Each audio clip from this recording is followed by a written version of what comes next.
حضرت سیدنا ابو بکر صدیق رضی اللہ تعالی عنہ ایک مرتبہ حضور کے پاس موجود ہے اور ایک شخص آپ کو کچھ برا بنا کہہ رہا تھا۔ نبی کریم صلی اللہ علیہ وسلم حضرت ابو بکر صدیق کی طرف دیکھ رہے ہیں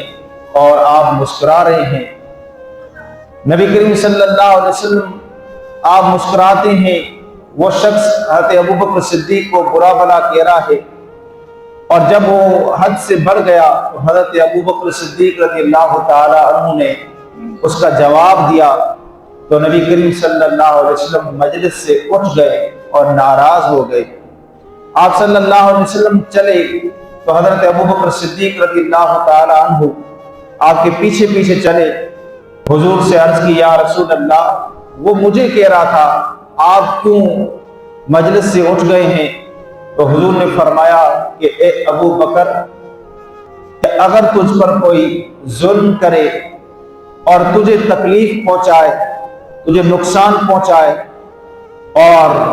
تو اسے معاف کر دے تو اللہ تبارک و تعالیٰ تیری عزت میں بلندی عطا فرمائے۔